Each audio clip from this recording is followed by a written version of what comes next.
Howdy folks, it's Diecast Wolf here again. It's time for race 24 out of 36, the Sharpie 500 from Bristol Motor Speedway.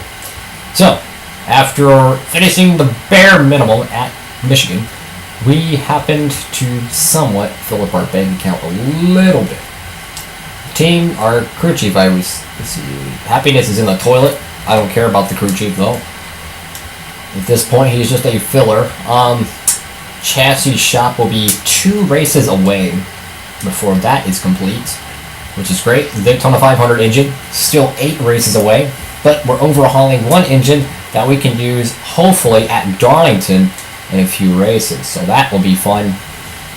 Sponsorship, the Happiness is at 60, so that's good, but we only got 4 more races with Nascar.com and only 2 more races with our associate and primary sponsor.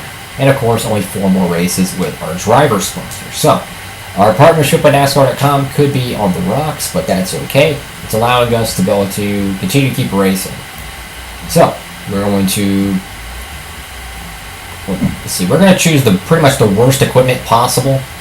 That's pretty much what we're doing, because we had a DNF last time at Bristol. I expect us to have another one. But if we can go out there and just get a top 25 qualifying spot, that'd be great, but I highly doubt it. Anywho, let's go to Bristol. Alright folks, so we kind of nerfed it around the racetrack, so to speak, but we got 15th, or 13th actually, in qualifying, and we'll be in the top 25 once again for our $85,000 bonus for the Sharpie 500. Now, I expect us to have a DNF because this is just not my racetrack in bad equipment. Anywho, let's go trackside for pre-race ceremonies underneath the lights at Bristol Motor Speedway. It's nighttime here at Bristol Motor Speedway, and we're ready to go racing under the lights. It's the Sharpie 500 brought to you by EA Sports. As usual, 43 cars will start this race, and when they get lined up to take the green, they'll take up more than half the racetrack. A lot of these teams don't like coming here too much. There isn't a whole lot of room out there, which usually leads to a week of work in the body shop. There probably won't be a single car at the end that doesn't at least have a scratch or 2. And some will be much worse than that. So far, this has been a year to forget for the Nascar.com car. Yeah, but it's not for a lack of effort. Those guys are working hard week in and week out. They just need to stay focused, and they'll get there eventually. Kenny Wallace is towards the bottom of the points list this season. And how frustrating must that be? You're working just as hard as everyone else, yet you just can't seem to finish well on race days and gain the valuable points you need.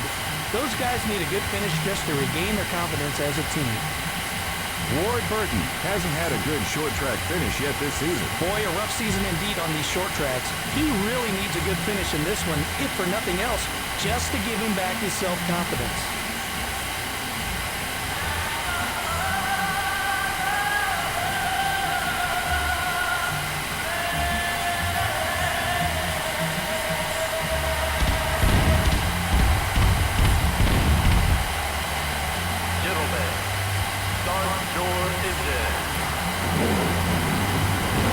Engines are fired here in the night race at Bristol. Tony Stewart once again is on pole. It is just Tony Stewart's year. He's dominant. He's on the cover of the game. He's on almost every loading screen. This guy is just money. Let's take a look at the starting lineup. So, once again, we're starting inside the top 25, so no matter what happens, we are going to turn a decent profit. Of course, our wage is a little bit higher, but that's okay. It's time to go racing here underneath the lights at Bristol. Let's hope that we can not die. Oh my goodness. Oh no. No. This racetrack is so bad if you have bad equipment. Oh my goodness. We're running the absolute worst equipment you can get in the game. We have no handling. We have little to no speed.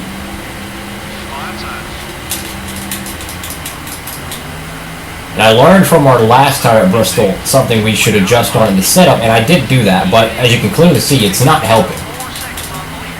We have a little bit more handling than top speed. I learned that's, something we really need to focus on for these shorter tracks. It's more or less on handling rather than just top speed alone. And it's just, ugh. The one cool thing about this game, though, is it automatically saves your setups you don't have to save it individually. So like if you go to Bristol and you have a setup, hey gummit, give me some room, people, please. But if you have a setup at Bristol, you race it, blah blah blah, turn off your PS2, you come back and you race the night race at Bristol, you'll have the same setup because it's tied, I think, either to your career or it's tied to your user profile. Either way, it's not like you have to save each setup individually. Now, if you want to have multiple setups for each racetrack, you can do that. You just have to save them individually, which I think is really cool because it keeps track of all your information for each racetrack and allows you to build setups as you move on in career, which I think is very helpful. Anyhow, it's lap 7 out of 50, and it's going to be an extremely long night at Bristol, and there is the guy we need to race, Mike Skinner, and he is pulling away. This racetrack is absolutely just horrible on old equipment. Old, outdated equipment that can't turn, can't handle, can't keep straight on the racetrack, has no throttle, has no entry, no exit, no anything. At this point, we're just trying to block as much people before pit stops. And we are making rivals every race. We have absolutely no driver respect. We're running Talladega packs at Bristol because we're holding everyone up because we don't have a choice.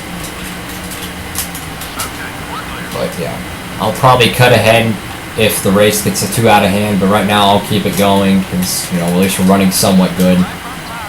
I'm just happy we qualified in the top 15. That's all I'm happy about. We kind of had to nerf it a little bit, but it's okay. We needed that bonus badly.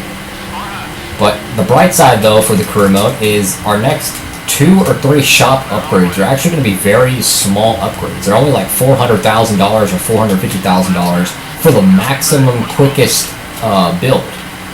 It's not like we have to dump $1 million. So it's very manageable, especially with these contract incentives that we have with the qualifying. We only have 4 more times to get the qualifying bonus, so we need to make sure we get as much of that as we can, and we're just making so many rivals right now, can't even describe.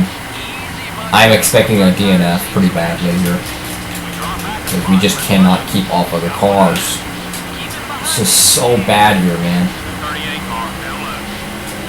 And the thing is, it's like, even if you're last place or first place, you're always around somebody. So imagine being in a race car that's 4 times worse than the last place guy or last place guy. It's just so bad. Old tires, beat up equipment, worse condition, worse durability, everything. This car is just absolutely zero in every statistic pretty much. The bottom line, baseline, everything. We're about to get lapped here. Oh my goodness. This car is so bad, man. I'm just trying to get this race over with and not wreck Tony Stewart. Oh, look at that, we're in the wall. Uh-oh. Uh-oh. And there it goes. Yep. I survived like 15 laps at Bristol. Told you, folks. It's just this racetrack. Like, you just can't survive it. You just can't. Well, we made a little bit of a rival with Dale Earnhardt Jr. I don't know where he finished, but it's okay, though. We made a little under 100 grand for that race. That's cool. What? What? Oh, my goodness. So, once again, if you DNF in these races, an absolute crazy thing happens. So, apparently, Hermie Sadler just got his first ever career win here in the Sharpie 500. He wins.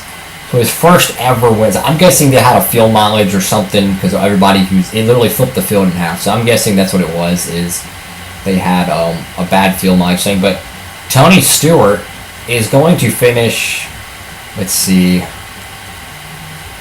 I mean, to be honest, Dale Earnhardt Jr. is pretty much like the only guy that's really up here that's actually a legit contender. So I would consider the best guy to be 23rd. So it literally flips the field in half. Tony Stewart's going to finish 28th. I have no clue how that happens. But, wait, how many laps did Hermie? He only led 3. So I'm guessing they had a field mileage thing. Anywho, that concludes this race and might be the record for the shortest race in this series. Like I said, I expected a DNF, and sure enough, I tried to avoid it, and I lasted, what? How many laps did I lasted 14 laps here at Bristol. That's what I'm saying. The car is absolutely terrible, and you're like in a blender or a hornet's nest. Anyway, thank y'all so much for watching. If you liked the video, please leave a like below. If you want to see more content, feel free to subscribe to our small to growing YouTube channel. I upload very consistent, and I hope that you will subscribe. You know, the subscribers you can get. Anyway, thank y'all so much. Have a great one.